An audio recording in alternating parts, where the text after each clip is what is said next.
with. So, What, you're teaching man, them a you missed valuable that life too. skill? Like the gems that just come out of the pre-show. Like the director's like, "Go faster," and then she missed child exploitation. So Not everyone now you needs to guys are going to know be these concerned. things. Between child exploitation and discovering elves are vegan vampires, we congratulations are a very important podcast that not everyone gets to know everything we think. Right. Like, just how culturally influential could we be? And then we're over here worrying about a girl who, talks about things that everybody knows. Like, nothing special about that. Apparently you guys aren't up on your latest pop culture references, but our one viewer, he knows. So, I just assumed you were talking about the director. No. I mean, that'd be nice too, but okay. So unfortunately, you guys missed all the vegan vampires and child exploitation talk. So we're going to have to talk about, just for the record, I want to clear my name slightly. They were telling me that I should have my children carry around a camera. So before you get too out of here, we're not like doing me and you and 16 kids and whatever the hot YouTube, Lifetime channel things are. So yeah, you live in the correct state for it. Give it time. I mean, yeah, if I did acquire like 14 more children. If I did acquire, like, you're just going to go out to instead of the day laborers at Walmart, you're going to go out and just pick up kids. Well, I mean, come on. It's not even like outside of our culture to just be like, "Hey buddy, do you want to be famous?" Oh, sorry. Is that too soon? Because, like they probably do that in certain places, but, okay. So now that we've been canceled sufficiently and that tipped over, burned down, in 2 minutes. Fine. Nobody's watching yet. 2 people. One of them's Andreas, and the other is Andreas. Yeah, right. Both Andreas have signed into the chat. Okay, so last time we ended up at the Rothschild. So just to rewind a little bit, I think I don't remember if we had ended previously, but basically, Dresden had come out of Undertown. He found Elaine bleeding out in his car. He drove her to the Rothschild because she told him, and it's like, duh, of course, go to the big place, that's famous and has rich people in it. So, he takes her to the Rothschild. He runs down like a dark hallway, and then an elevator opens up, in a similar contrast as Undertown and whatever. And he's still being led by LED because this was also part of the bargain that she was going to take him down below to see Maeve and then up above to see the Summer Queen lady. Right. So yeah. And then they bump it's like into both purposes of like, you must go to this place right now. Right. Yeah. And then they bump into not Aurora in the elevator, and they go up the elevator and they're like, "Oh my God, somebody call 911." And then all the Fae are like, "Man, mortals dying. That's rough, buddy." And they have, I forget, I don't remember. I don't ever remember her ensemble's names for some reason, because it's just like, they're so kind of incidental to the story. But, Talos, Korik. Yeah, the elf comes over and tries to stabilize her while, Dresden's all, sitting there whinging about, man, I hope Aurora shows up sometime, as he's talking to Aurora. Right.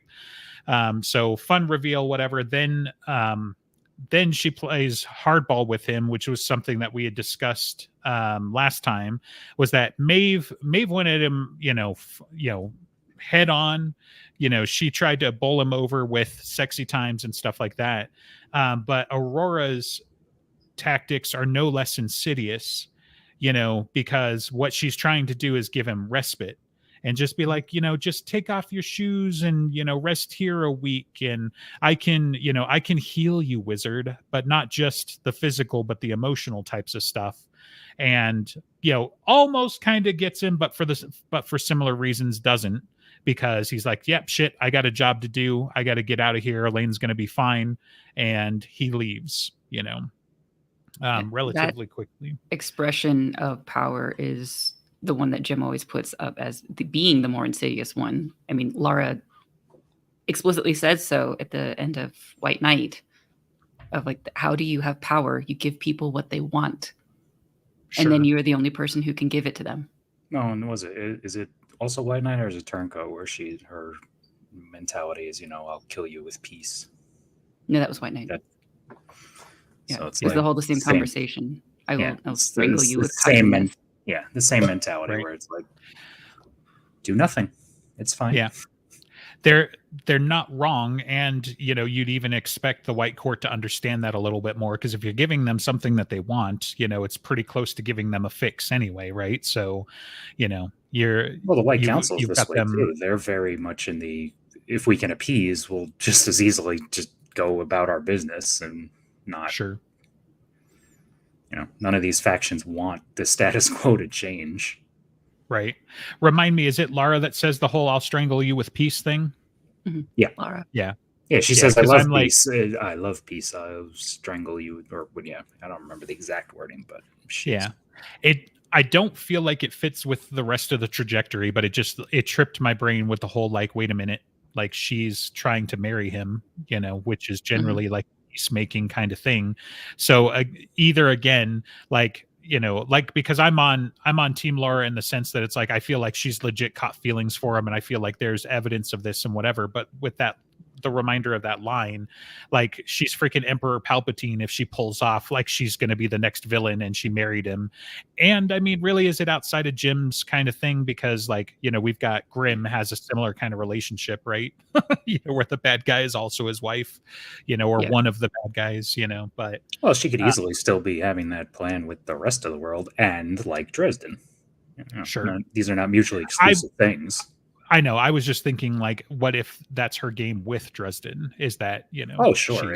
yeah. I mean, think of the asset she gets. She gets the toehold in the Winter Court, which who wouldn't want that if your aspirations are such as they are? And it's not a Right. bad ally, or at least non-competitive person to have on your side.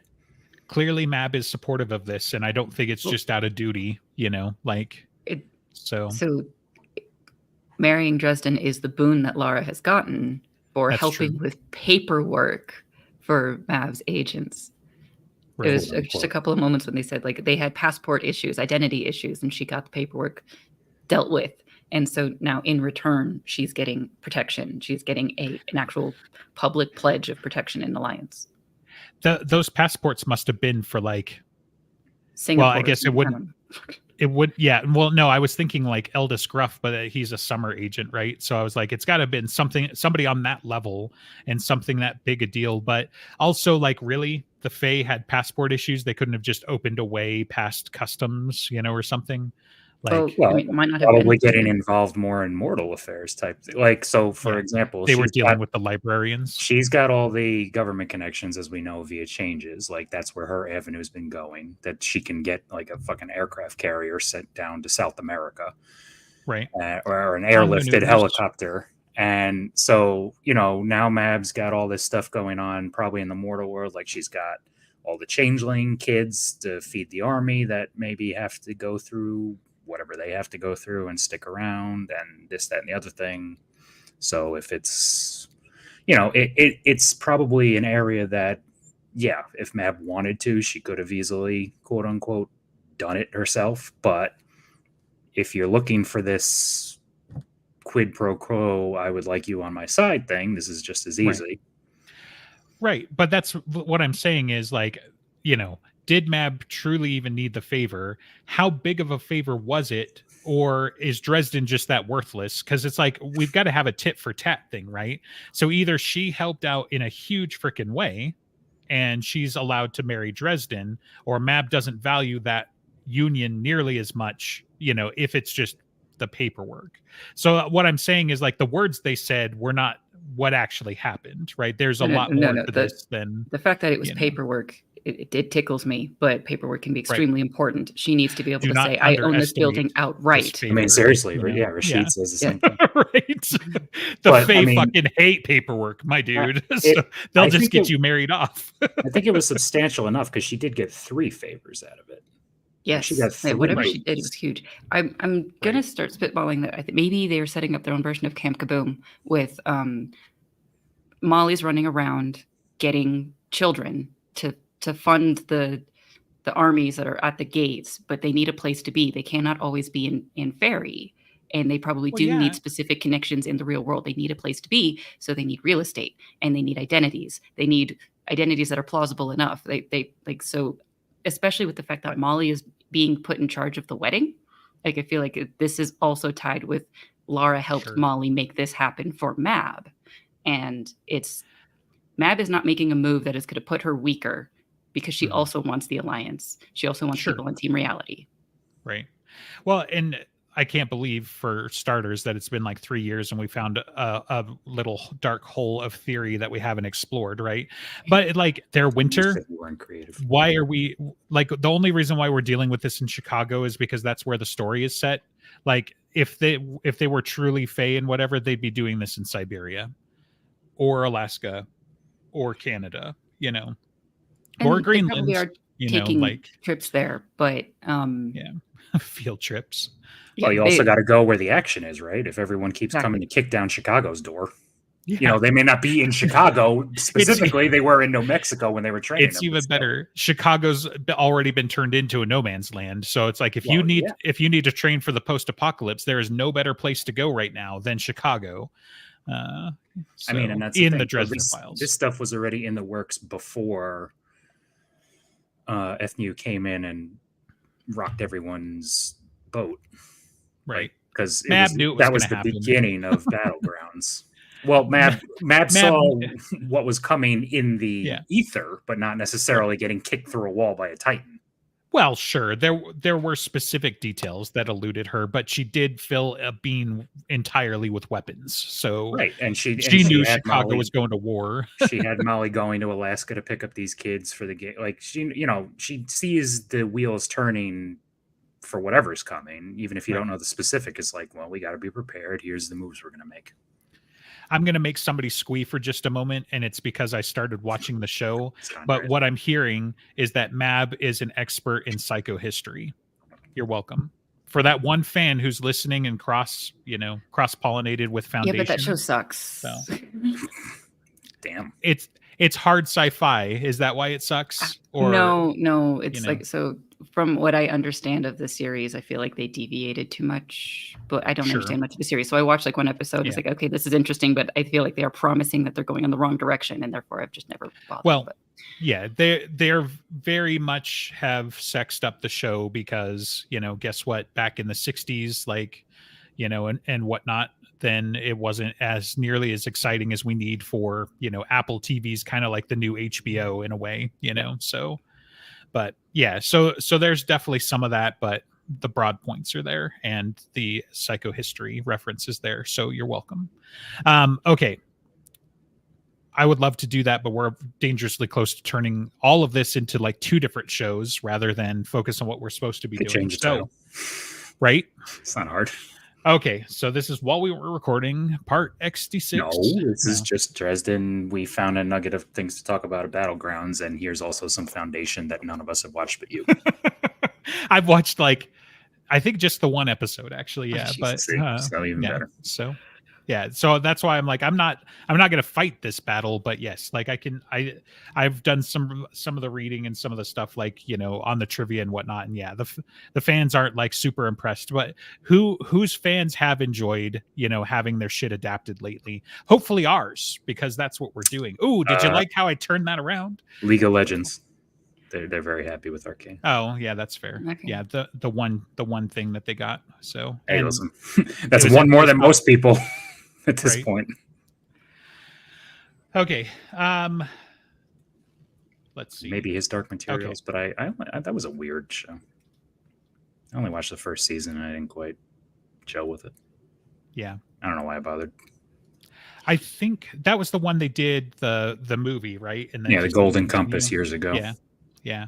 I was kind of fascinated by that, but I think that was just because like it came out like on the heels of Narnia and just like those types of worlds and stuff. But I haven't watched it. So, all right. So Dresden got the hell away from the Rothschild and found a payphone, because I was like, how did he call Murphy? It's not like he just hit his car phone or cell phone or something. Yeah, payphone still existed at this point in time in Chicago. Yeah. So period piece is what we're saying. Exactly. Right? Yeah, it's got to be even for like, the late 90s, early 2000s. So there are still payphones every once in a while in New York. They just don't work anymore, mostly. I think that you can still call 911 on them if they're still up, but sure. Yeah. So Dresden calls Murphy.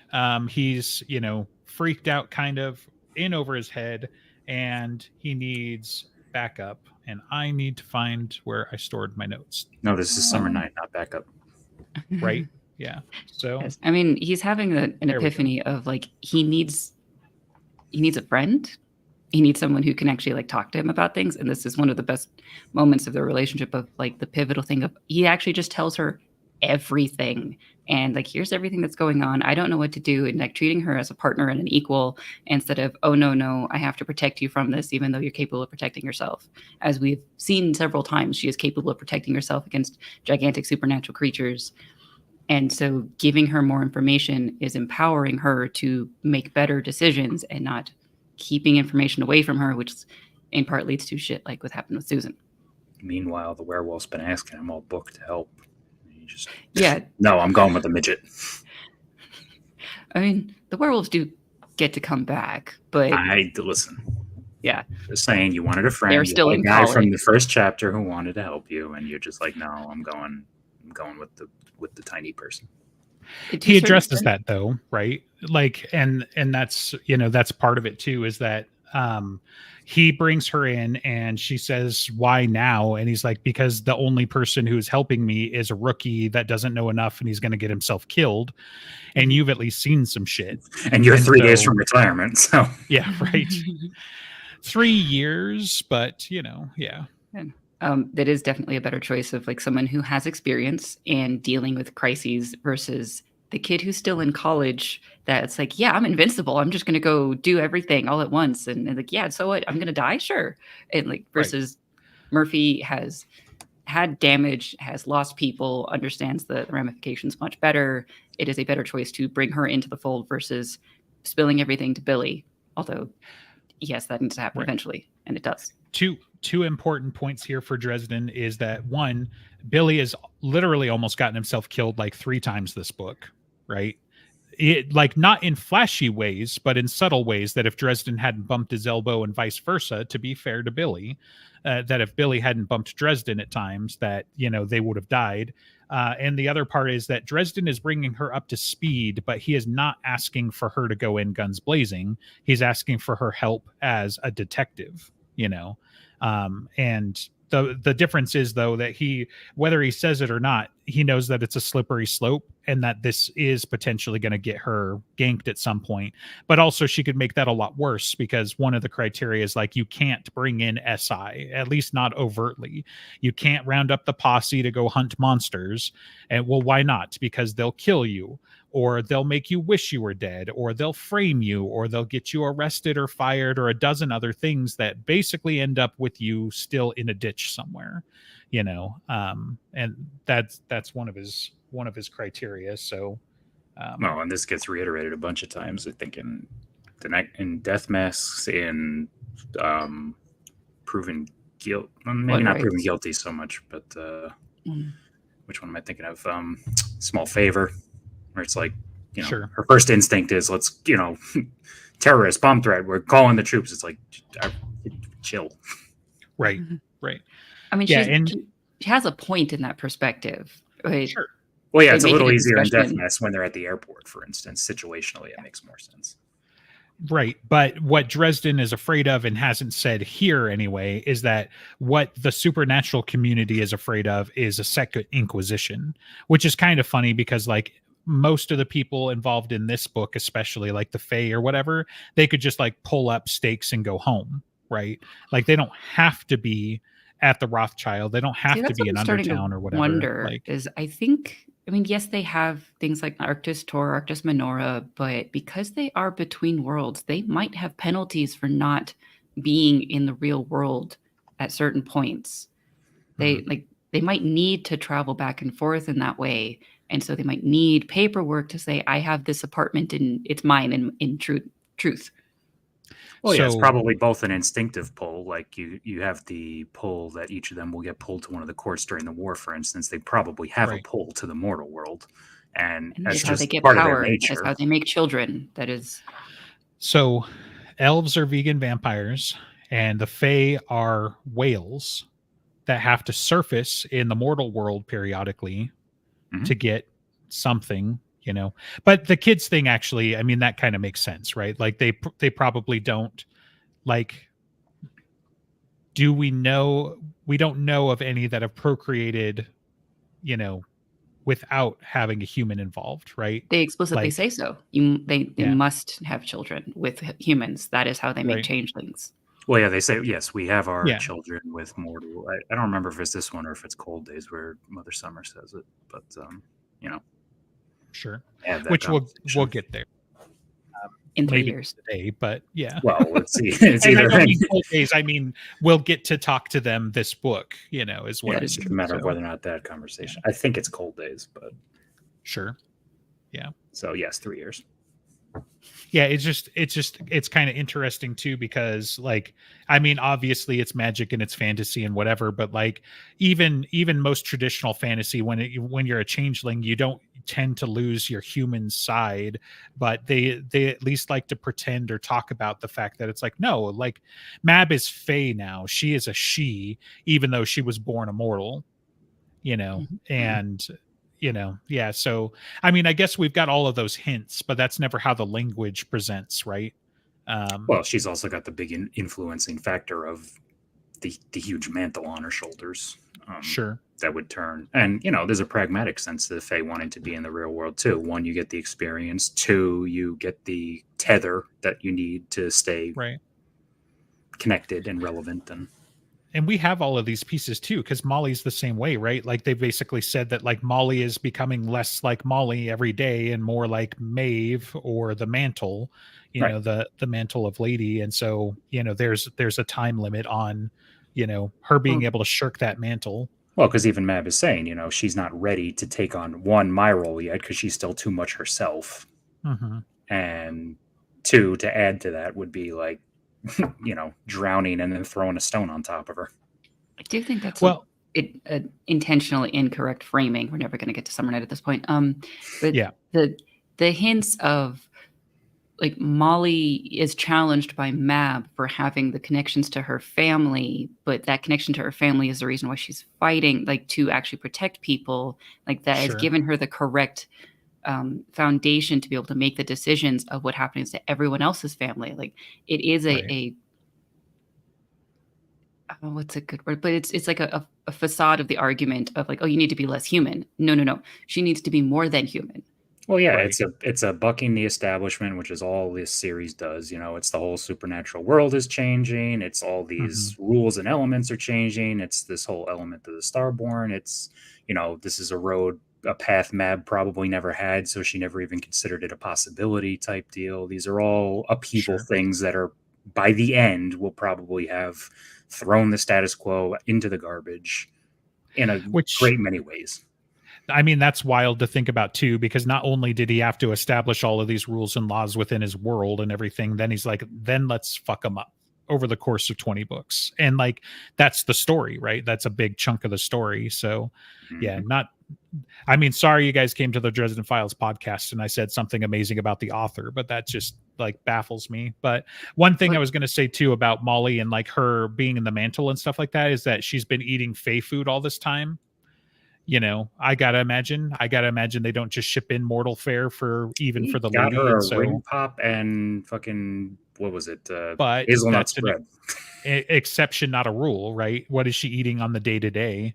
You know, well, so, that's why I think that's the whole point of she comes over for Sunday dinners now, right? Still, like that type of thing. Like just like the way that Mab would go out every weekend with Sarissa and go to Disneyland and baseball games and just being really confused about everything. It was the connection to the mortal world that she still needed, and Molly still has that with her family. And it is. But I'm specifically talking the food because, like, Dresden talks about how, I mean, like, it comes up where it's like, you know, if you eat Fae food, you are eating ectoplasm, and at some point you're just gonna like fall apart. Like, obviously, the greater Fae probably get around that. You know, they I would imagine between the mantle and which she is now, it's like, you know, she'll be fine if that was the rest of her life, quote unquote. What I'm ultimately doing is I'm building an extra barrier to, is Molly going to escape or not? Because if she loses that mantle at that point, if you're correct and that's how she's doing it, and I agree with you, but if she loses that mantle, Molly's just going to like fall apart into ectoplasm, basically. So yeah, I don't. Molly except might for not the have a part. way out. Yeah, I don't Yeah. envision her as escaping. I think she's just going to be Yeah. the change, the new world order. I think she's going to get Dresden out, but she's going Which to get is stuck fine. behind, and that's what I'm saying is like, I'm workshopping that in the sense that it just kind of doubles down. Like that's my main theory now, that Molly is going to get Dresden out, but she's going to get stuck. And that becomes another tragic moment in Dresden's thing. Listen, she was the next best thing to a heroin addict when she was the ragged lady. She wasn't eating then either. Right. She's used to it. Yeah. That was good training. Okay. So Walmart. No. Speaking of not eating and heroin addicts, the only locale, by the way, because it's like, this is Chicago. There aren't a lot of places that are open at midnight, and certainly that a bunch of people are going to go to, and that you're not going to draw attention for just kind of hanging out. And I'm sure there's a 24-hour diner somewhere. Maybe, but like I'm going to go out on a limb here, and I am going to preface it by saying that more research needs to happen. But he says that the Walmart is in Wrigleyville, and I'm not actually 100% sure. Like maybe there was one at the time, but Google Maps was failing me this morning finding it. And so I just feel like this was like an invention of Jim in the sense that it was like he needed a place for this to happen. And he wanted it to be semi-public and a few other things. And so it just kind of got... a chainsaw. He needed Sterno cans and marbles and a chainsaw. Right. And he needed to have... Yeah, he needed to have mortal victims that at the end of the day were going to be able to shrug it off. And it's like, dude, you're going to Walmart at midnight. It's already an ethereal experience. The mind fog did the barest thing to push you over the edge at that point. All it did is guarantee that you don't remember, as opposed to like you were already, on a different plane of existence, So yeah. Okay, so they basically go to Walmart. They go to the nondescript cafe near the deli, which is funny because all of my Walmarts always had a McDonald's, and so maybe we can get some McDonald's product placement and that sort of thing, because that's all. Bitch that it's not Burger King. Right, sure, something like that. He basically vents about how he's screwed and how, everybody's trying to kill him, and, the client isn't very helpful and all of this stuff. But one of the lines that I pulled out, because, we're not on track anyway, but one of the ones that I thought was interesting is like, the good guys think I'm some kind of ticking psycho. And it's like, on the one hand, like, I think we've always glossed over that because, well, he's winter and they're summer. And so they think he's like a future Lloyd Slate. But I took it a step further, and it's like, Aurora freaking knows that he's Starborn. And so everybody fucking knows Dresden Starborn but him. And that's what they mean by ticking psycho, is they know he's the destroyer, and that Mab's interested in him because he's the fulcrum and he's going to be the destroyer. Well, the council also thinks he's a ticking psycho. So the good guys could be the council in his statement. Sure. And they know. Does they Aurora know that would be right? I don't know if Aurora knows. I think it's likely, especially if she's infected. Nemesis might know, but Aurora might not. Like, because Aurora is so confused, and her point of view of like, we're hurting each other. We're trying to heal what the other one hurts, and she wants that cycle to be broken. But it doesn't seem like she understands the greater importance of the balance of the gates of winter, and that summer's supposed to be the balancing act there. She only talks about the one small section of the cycle being damaging, and not its greater purpose of it being tempering. And so she might not understand what a Starborn is. Well, she has probably the same understanding that Maeve does, but one, she's younger, and two, she's got these stronger impulse. Like, so Nemesis is working on what your priorities are. Maeve wanted to be free. Aurora wanted to stop all this suffering. They can see the greater picture, but they're like, well, screw that shit. Who wanted, the greater? Fine. But what about all this stuff? This is the important thing. And that's just what it, enhances. Yeah. I mean, same with Leah. Leah sure as hell knows what's up, but she's capable of falling and having her priorities skewed for a moment. Right. Well, long enough. She's notable in that she was able to get help because she understands the importance of everything else and the assault to her own personhood that Nemesis was doing, essentially. But that, like, Aurora may not know anything, or may not know enough, so therefore she's more easily led to have her priorities highlighted. I don't know at this point if Maeve understands anything about a Starborn is. She might be learning from Nemesis over time. That's possible. I mean, and Aurora, I guess you could argue, would have also the more emotional. I mean, even though Maeve does too, but like Summer's dint is the emotional side, and Winter's supposed to be the cold calculus side. So you've already got that built into her. Yeah, but all these poor things, like, oh no. Yeah. And that's why you needed the insulation of the, like, that's why you have someone like Sarissa who's taken over, who's Mab's daughter, and will have had that sort of clinical side viewed to her and be able to handle it more. And then you have someone like Molly, who even Mab says would have been better for Summer. So she gets that emotional tether that's going to allow her to not be a total weird psychopath. It's one of those times when Mab says something mistakenly, is that no, Molly is perfect for being the Winter Lady because she has the emotional tethers of her family. And like, if she had gone over to Summer, she would be kind of wasted because she understands the cost of things. I think she's just talking about it from. I think she's right. Molly is perfectly fine for Summer, but she's better in a way that Mab hadn't considered, or at least wasn't voicing at the time. Because she clearly had her as a backup preparation, so she had to have had some feeling that she would have been fine as the Winter Lady, even if it was the backup to the backup. Yeah. I mean, it's just, and Sarissa's not exactly like a cold-blooded bitch either, right? That you would kind of they have just enough of the other side to make them this nice changing of the guard thing for each side. I mean, literally, Sarissa becomes the Summer Lady, right? So she's got to have enough of, the thing. And Mab says that about Molly, right? That she isn't it like she says it about Molly that it's like I always thought she would have done better in Summer, right? That's but at the same time, no, I'm assuming that was a mistake. Yeah, I don't think it was a mistake. I think that's from her viewpoint. She was. It's just, it also happens to be that she's got the emotional tether that'll allow her to not be Maeve and be able to endure what she's going to endure on the cold side. And Sarissa had enough training in Winter to not let emotions rule her on the Summer side, and that's what it'll be as that respect. Sure, but I think either one would have been fine in the other role. It's just, now you got the opposite. Let's see where we're going.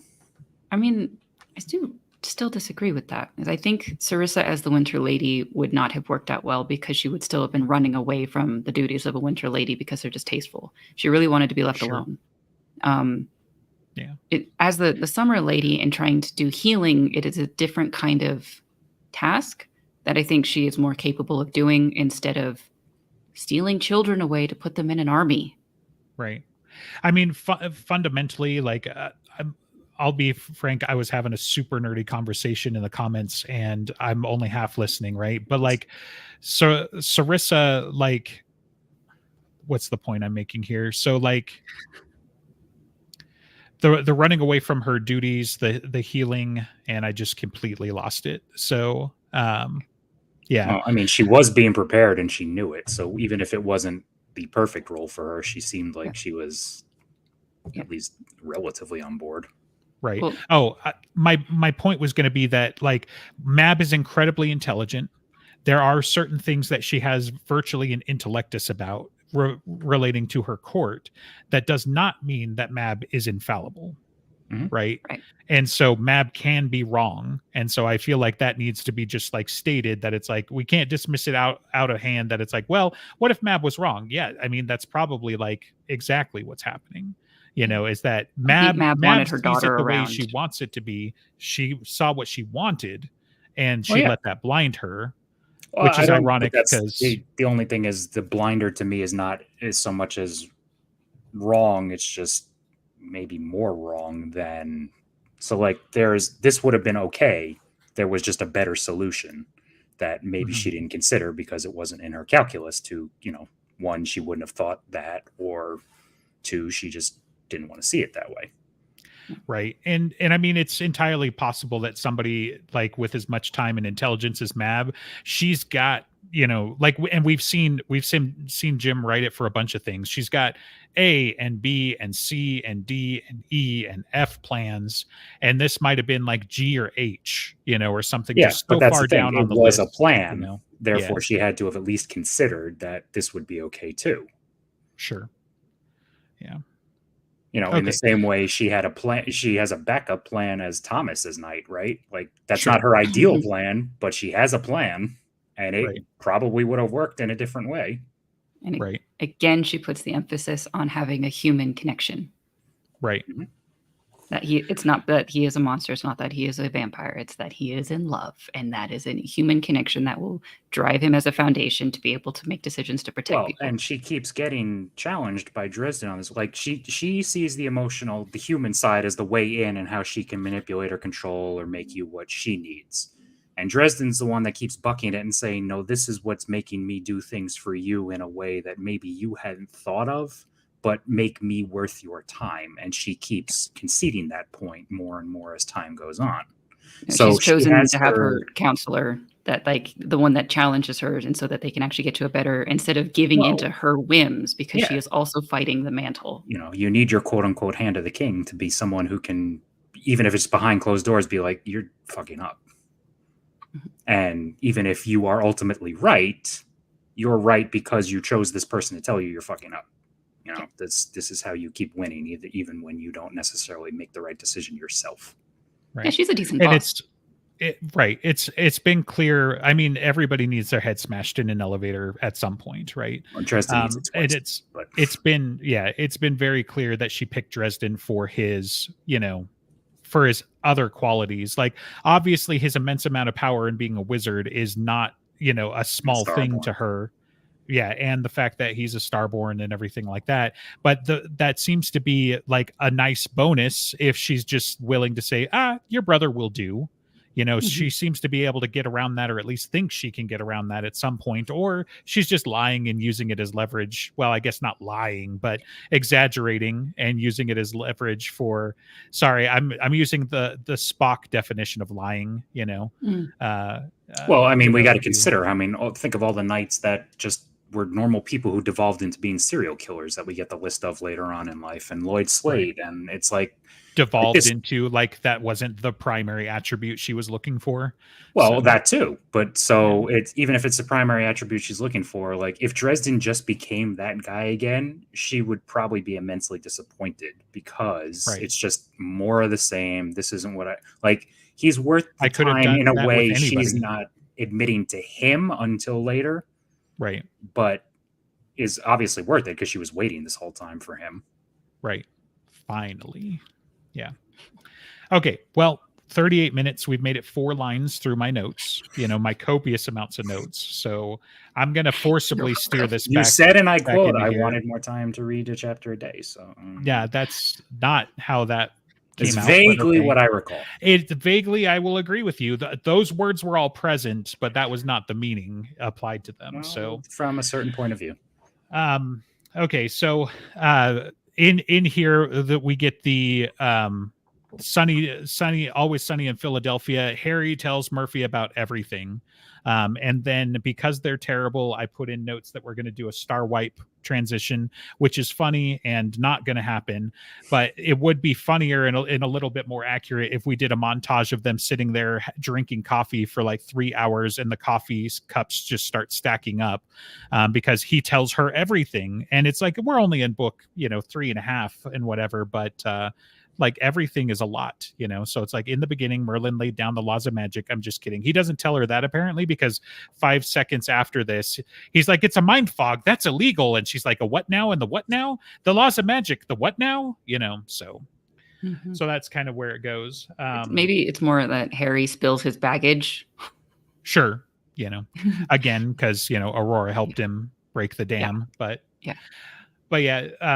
I pulled out her line because after Harry tells her everything, including the stuff about the council, those spineless, arrogant, egomaniacal sons of bitches, who the hell did they think they are, setting out their own people like that? I mean, so it tell me that Murphy wasn't always in love with Dresden. Come on now. So, but then as part of this, they talk about the trying to put together the things, and you know, there's a bit of interaction in their conversation about like, you know, you've worked homicide before, so that's part of why I brought you in. And then she's like, okay, tell me all of the things, because maybe there's something that I'll see that you haven't. And one of those things is that she's been tracking disappearances around Chicago. There have been 3 disappearances in the Chicagoland area, and 2 of them involved people just being kidnapped from a gas station, and right as the hit was taking place, the cameras go out, you know. And then basically deciding that, you know, it's probably the tigress. You know, it sounds like her MO. She needs 50 pounds of meat a day, and so she'll probably eat her fill and then leave the remains somewhere the animals can get to it, you know, to cover her tracks and whatever. So another little interesting tidbit, not necessarily on the topic for this show, but she talks about she's got a friend at the FBI that she's been running things past and has told her about X and Y and Z. And it's like, I wrote down Dent. Yeah, I was like, I wrote down Denton, but I knew that was his name. So Tilly, is that? Yeah, okay. I couldn't remember, so I was like, yeah, either that or her ex-husband. Yeah, that's fair too. Yeah. I don't think it's fair. I didn't remember. Joke, but sure, but I didn't remember that, like, her having a connection to the FBI this early, you know, type of thing. So I was like, well, that's clever. That's a little sneak. So when Tilly is introduced and she talks to Dresden on the phone or something, and says that I think that was the one that she said he's an Aikidoka, so they do martial arts stuff together. Right. So like, yeah, he's usually has his head screwed on straight. She respects him even if they don't work closely together. Sure. Well, they know each other well enough that when she vouches for him twice, he's like surprised. Yeah, that is true. When they have the later conversation, so it probably is Tilly. Yeah.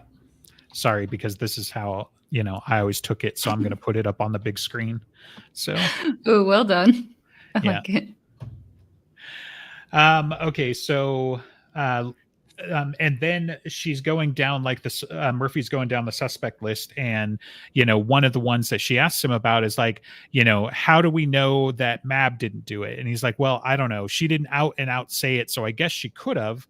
And then Murphy is like, no. And he's like, well, how do you know? And it's like, well, if Mab didn't want you to find the killer, like if she didn't want the killer to be found, she would have hired an idiot. She did hire Harry Dresden, but she hired somebody who's got a proven track record of being tenacious and stubborn, right? So she doesn't want you to give up. She wants you to find the killer. So that means she's probably not the killer, because like that'd be some 4-dimensional chess, which really Mab would play. But you know, that's why she thinks that it's not going to be Mab, that it's going to be somebody else, right?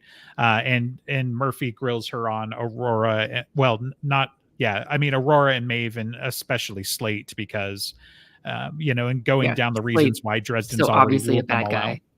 Yes, right. I mean, and was involved. So they kind of round out the conversation that Dresden's resolved to summon Leah, you know, so that's where he first says that idea anyway, and that he's going to use her as a guide to get to the Summer Queen and the mothers, because there's still 3 queens of fairy that he hasn't talked to. And like in the middle of that conversation, he gets cut off by the lights going out in Walmart.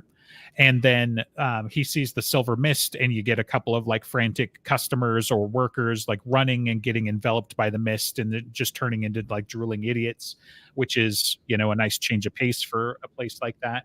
And then, you know, Harry grabs salt shakers off a couple of tables, and then, you know, Murphy's like, oh my God, what is it? And he's like, trouble. What a good ending to a chapter, right? So yeah, so they start running around Walmart, and Murphy's like, oh my God, what is it? And he's like, I think it's a mind fog. You think? You know, so a lot mind fog. Right. Yeah.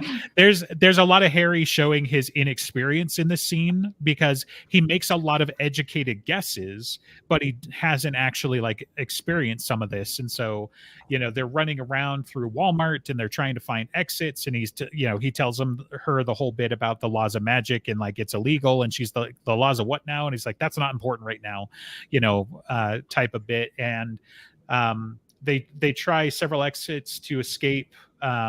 She's got a Colt 1911, which is like, of course, very, very rarely does he specifically single out the kind of gun that she's using. So that was kind of notable.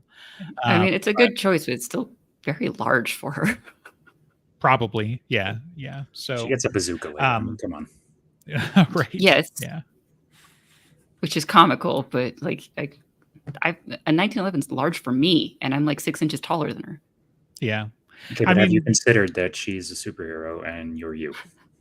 That is true. But what is the model of the one that's in her ankle holster? Yeah, I don't P90. remember. Right. Yeah. I don't remember if that's the SIG or like if we want to go stereotypical, then it's going to be like a snub-nosed 357, but still like that is a box on a tiny She has person, a tiny ankle. And so is it one of those tiny little Calibris? Like it's like this big? The holy hand grenade. Derringers are weak, powerful. Oh, she's got that little gun that what's his face? Christoph Waltz uses in Django, like from his wrist. Oh, sure. And it just like pops out. Yeah. Tiny. I think that's a Derringer, but single 2-shotter. Yeah. So as they're running around, like they try to go out the employee exit, he almost falls into the mist and she like jerks him back by his shirt, which is just like kind of comical. They run down like the auto parts aisle to get some cover. And that's when he finally uses the salt shakers to build himself a circle, and has to explain everything to her as they're going. And then, in the circle, like she's freaking out because they're cornered and like a circle of salt is not protection to most normal people. And he starts coming up with this charm that he's going to tie to her finger. Right. And again, he's like, well, I'll get to that because I guess I'm getting ahead of myself. But the part that I absolutely had to lift was, she is trembling, literally trembling because she's so terrified in the moment and everything. And he says, you'll get through it. What if I don't? I squeezed her fingers. Then I will personally make fun of you every day for the rest of your life, I said. And I will call you a sissy girl in front of everyone you know, tie frilly aprons to your car and lurk in the parking lot of CPD and whistle and tell you to shake it, baby, every single day. So, I mean, you can't tell me he wasn't in love with her at this point. Right. Like, that's why I'm saying, like, people who didn't see this, I feel like just weren't paying attention, but maybe I was hopeful. I don't know. But he still was with the Susan now. So. Yeah, well, I mean, just because he's still his getting heart over his last is, girlfriend doesn't mean he's and not. Yes, I know, and he still has his heart for Elaine, and yes, yeah. Harry is a polygamist at heart. He just wants to pretend that he wants to pretend that he's like a one person, but he would have a little mini harem if he could. My filter locked into place, so I'm just going to continue here. So Murphy's breath escaped in something like a hiccup. She opened her eyes, a mix of anger and wary amusement, easing into them in place of the fear. You do realize I'm holding a gun, right? But then when he's explaining, right? It's read here in a moment when he bleeds on it. So, but as he's good enough. The little charm that he's, that he's tying around her finger and everything. He's like, well, it should work, all the theory is there. And, he explains even like the left hand is what absorbs energy. So I'm tying it on your left hand to block, the mind fog getting in and whatever. And her response, of course, is that's what I love about working with you, Dresden, the certainty. So, there's just a lot of we got to really lean on, the Murphy actress in this point, because, there's a lot of good snark and a lot of good emotion, so it's like we can't have like a wooden actress, and same with Dresden, right? It's like you guys are going to have personality. You're going to have chemistry, he hits her. I don't think I pulled it out, but he hits her with a double entendre, and Murphy smirks, but he just like doesn't even acknowledge it. And so I'm like, I'm not even sure in the moment how it's written, if Dresden intended it or not. But she says something about like, this is my first time or something. He's like, don't worry, I'll be gentle. And I'm like, how have I not just remembered that for all time? Like, I'm sure I've noticed before, I gotta imagine, but still, so it's like, you gotta put a lampshade on shit like that, They just move really, really, really slowly. Right. Yeah. Like, holy crap, slow, but wizards, am I right? So, let's see. So they break the circle. The mist envelops them. Dresden uses his will to keep the mist at bay, which I highlighted this because there's special effects. Basically an azure burst of static flickers along the chain of his amulet, flashed around the pentacle, and then faded. So I was like, okay, tell the special effects department we need elves that are on fire. Okay, so this is important. Then they decide to start making their way through, and for whatever reason, he decides to go out the garden center. So they've got to make their way through most of the store to get there. On their way, Dresden sees a old man who's about to fall over, and so there's a point of like, hello, sir, why don't you sit down here? And he helps the guy sit down. I was like, that's a visual thing, and also a point towards Dresden's character, that he's not just like running out, trying to escape and whatnot. And then that's when they get to the garden center and they walk past, this employee who's standing there with like the dirty frock and everything. And she's just kind of standing there gobsmacked. And that's when he kind of like realizes, oh shit, I've seen that person before, and dives into a role kind of, but she attacks him with garden shears. Right. Sorry. Cody's going to have to get up in there and lights for a second. So, but yeah, so the tigress has garden shears and apparently tries to kill him. There's a tussle. Dresden's a total wuss in this scene because we need to know why Murphy's there with them and why she's a competent backup. Right. And so, as part of this, the tigress pulls out a weapon, which, here is non-specific and it's all scary looking. And Dresden's like, oh man, I should totally do a shield, but he's busy being knocked unconscious halfway, and the mind fog, fighting that off and everything, that he can't get to his shield in time. And so Murphy comes in with her Aikido superpowers and disarms the tigress.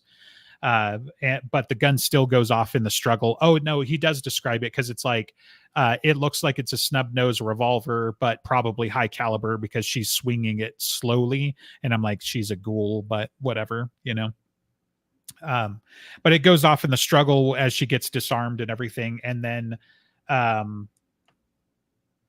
Murphy retreats before she could get skewered by the shears. And then that's when the ghoul transforms, and then Murphy has to deal with her terror once again. And I mean, talk about range, right? It's like, we got to go from, I guess we've got to go from, like semi-confident badass to like terrified, but then we got to ratchet up the terror because now you're seeing the creature transform in front of you. And so as she transforms, Murphy let out a small, terrified sound. Frozen in place, her eyes wide, it laughed at her. Such a big gun for a sweet girl. You smell sweet. It makes me hungry. It continued forward, laughter still kissing every word, its distorted, inhuman voice continuing in a steady murmur. Maybe I should let you arrest me. Wait until we're in the car. If you smell that good, I wonder how good you taste. I guess the ghoul shouldn't have laughed. Murphy's eyes cleared and hardened. The gun steadied and she said, "Taste this, bitch." And then she started blasting. So, Yep. Always Sunny again. Right. Yeah. I've never seen the show, so I don't know why I'm on that wavelength today. But, once again, like, despite having never seen it, I at least get the references. Who doesn't know about the Golden Snitch? Seriously. I know, right? Yeah. So the ghoul let out another shriek. This one full of surprise and pain. The bullets didn't drive it back. That's for comic books and TV. So now that we're doing TV, do we have to do the like thump, thump, thump, thump, thump type of thing? Or do we do it the way it's written? Or you do it like JoJo, and then they both have the symbols on the the screen and also the thump thump thump sound. I was going to Right. say, we obviously have it doing exactly what it says it doesn't do. Right. Yeah. So real bullets just rip through you like weights through cheesecloth. No gaping bloody holes appeared in the ghoul's chest, but sudden flowers of scarlet sprayed out from her back, covering the potted ferns and bloody dewdrops. The ghoul threw her arms up and recoiled, turning, screaming, and threw herself at the ferns. Murphy kept shooting. And I mean, I'm a nerd, so I was just thinking about Predator the entire time, where it's just like it disappears into the bushes, and then Murphy looks at Dresden and is like, we hit nothing, except that she totally did get hits. But yeah, and there's also, like, I didn't pull it out, but there's a really good description of her transformation and how the ghoul's claws extended into length to mirror the rakes behind her.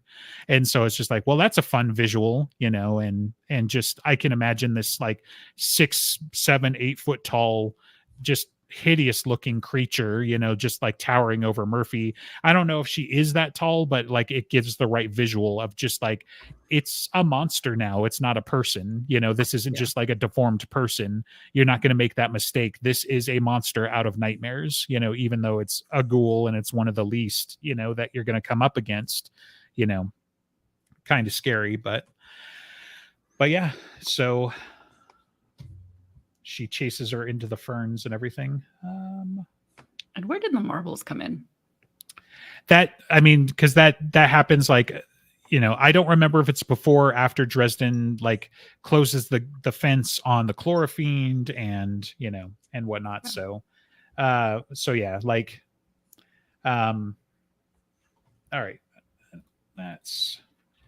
I went back in time to start out with there we go, with my other notes. So, so Murphy kept shooting. The ghoul stumbled and dropped down amid the ferns, still kicking and struggling wildly, knocking pots over, breaking others, scattering vegetable matter and dirt all over the floor. And Murphy kept shooting. And that's literally like the third time that's been. So Murphy doing a good job. Probably has had to reload by now, I got to imagine, Yeah, but it's a show, so we don't have to show that. Right. No, you should. She show just it. says You could infinite run words and say, infinite "Oh, look, she did bullets. it right." Yeah. No. The next line, the gun clicked empty, and the ghoul half rolled onto her ruined back. The stolen blue smock now ripped with huge holes and soaked with blood. The ghoul choked and gagged, scarlet trickling out of her mouth. She let out another hiss, this one bubbling, and held up her hands in supplication. Wait, please, you give up. You win, I give up. Murphy ejected the clip and put in a fresh one. So, So I guess Murphy kept shooting, like, it's got like 9 to 11 rounds in it. So I can't imagine she was shooting all that much. Yeah. So she put in a fresh clip, worked the slide on the gun. Then she took a shooting stance again, sighted down the barrel, her blue eyes calculating, passionless, merciless. She didn't see the sudden shadow against the mist in her to her right, huge and hulking, backlit by emergency lights at the other end of the garden center. I did, and finally shoved my dazed self back to my feet. Murph, to your right. So, is this the fiend or is this it's the ogre. So, Grum the ogre rolled forward out of the mist in his scarlet skinned, 12-foot tall, hulking form. 12 foot tall, Jesus, So he's 2 Dresdens. What's the big deal? Right. Yeah. He's just 2 Dresdens tall. Actually, he's a little less because Dresden's 6'9", so he would have had to have been like 13 feet and change. Yeah. Maybe he's wearing lifts. I mean, he's an ogre, and 12 feet's more than enough to, snap a little wizard in half. Yeah. This is where he does the marbles, for the record. So, like, I guess I didn't see where he grabs them, but it's like, Murphy's head snapped around. She darted to her left, even as a garden hose swept down and shattered against the concrete where she'd been standing. The ghouls scrambled through the ferns and disappeared into the mist, leaving blood smeared everywhere. Grum the ogre rolled forward through the mist, his scarlet-skinned, 12-foot tall hulking form, a shovel clenched in one fist. He scooped up a 20-gallon ceramic pot and threw it at Murphy like a snowball. Yeah. Dresden's like, oh, magic's useless. He looked wildly around me and then seized a jumbo-sized plastic bag of round tinted glass potting marbles. Hey, tall, red, and ugly. Grum's head spun around further than I would have thought possible. I tore open the bag and dumped it out towards him. Blue-green marbles spread over the floor in a wave. Grum's foot slammed down on several as he advanced, and I hoped for the best. Grum continued toward me unslowed, and when his great foot lifted, I saw small circles of powdered glass on the ground. So, yeah. So, the important point is what Dresden tried to do to the bad guy did not work. But what Dresden did do is ruin Murphy's knee. Right. Yeah. So, yeah, all of that'll happen and whatever, and yeah. So, lots of action. Everything. I think we're familiar with the scene and whatnot. So, let's see. Yeah, Murphy's like, Harry, someone's covering the exit with gunfire. Kind of busy here, Murph. What the hell is that thing? Fairy. So, it's a big, ugly fairy. So he just starts swiping shit off the shelves behind him, trying to like slow him down. It's like, did you not notice the like crush the glass into powder thing? So panic. Yeah. Really, really good description of the fight. Almost clobbers him with the shovel a couple of times. It whooshed loudly enough to make me flinch. We need coordinators. Right. Fight scene coordinators. Oh, and that was definitely a thing I was thinking about, the whole Aikido thing, because basically he literally says like, Murphy closed with her and did some kind of like sweep of her arm, because she does Aikido and stuff. And I was like, yeah, we're going to have a stunt coordinator, like, which move are we taking her down with, to disarm her and get the gun clear and whatever. And I mean, they definitely have moves like that. I don't know them. So we need an expert in that field. Make it look awesome. Right. Yeah, for sure. So. Oh, yeah. Grum is the one that shuts the gates because Harry runs into like the exterior part trying to find a way to the parking lot. Grum stopped at the gate to the fenced area and, with a smile on his lips, swung the gate shut. As I watched, he covered his hand with a plastic trash bag and bent the latch like soft clay. A metal squealed and the gate fastened shut with no more effort than I would need to close a twist tie. My heart fell down through my stomach and I looked around me. So, 9-foot tall chain link fence with a strand of barbed wire at the top. And, because Walmart's so inviting. Right. Yeah. Well, that's the main way someone is going to break into the place. So, Yeah. Dresden swears. Grum says, you lose, wizard. They have some banter. Why are you doing this? You've got no guests, Grum said. There was a note of casual arrogance to his voice. Gee, that's too bad. Guests are going to your grave not knowing. If I had a nickel for every time I'd heard that, I'd have 2 nickels. No.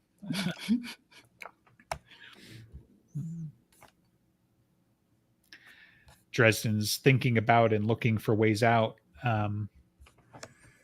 Murphy calls out to him from the mist. Hell's bells, Murph, get out. Not without you. I'm a big boy. I can take care of myself. And yet he also does need her to save him with the chainsaw. So, like, multiple times. So, yeah. The chlorophene hasn't even shown up yet.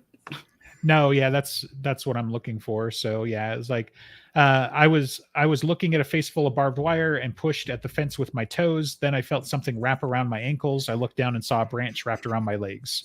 I kicked at it irritably. And then, as I watched, another branch lifted from the pile and joined the first, then a third, and a fourth. The branches beneath my feet heaved, and I suddenly found myself hauled up into the air, swinging upside down from my heels. It was an awkward vantage point, but I watched as the trees and plants and soil I'd thrown into a pile surged and writhed together. The young trees tangled their limbs together, growing before my eyes as they did, lengthening and growing thicker to become part of a larger whole. Other bits of greenery, clumps of dirt, and writhing vines and leaves joined the trees I whipping through the air, apparently of their own volition, and adding to the massive things that held me. It took shape and stood up.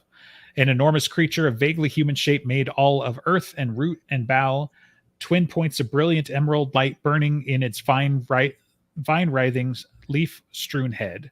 It had to have been 9 or 10 feet tall and nearly that far across. Its legs were thicker than me, and branches spread out all out above its head like vast horns against the background of luminous mind fog.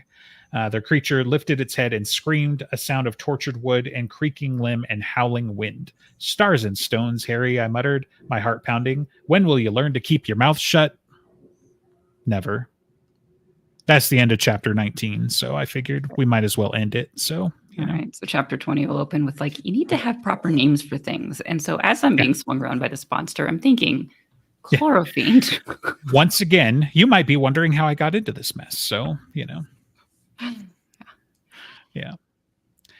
Murphy, I screamed, get clear. So that's how it starts, really. But yeah, we can cut out some of that for Harry's semi-tranquil, well, shit, not again. So if I had a nickel for every time I was dangled upside down by my heels by something bigger than me, So that does sound very rare for Dresden. Not as rare as you'd think, though. At least 2 nickels. So, Okay, so this has been the Dresden Files podcast. Go ahead, Andreas. Don't stop now. No, now I'm not doing it. How dare you? Ruined it. No, I refuse. Someone else do it. Unlikely. God, fine. Part of the Broken Jars Network. Come see us on Patreon and pay us to come on our Discord so we can yell at you. Is that good? Did we do it? That's all I got. I'm going to do it, but I'm going to complain the entire time. So you made the comment that made it terrible. Of course, that's my job. So no, that's my job. You're supposed to sit there and take the bad comment. Not this time. She's here.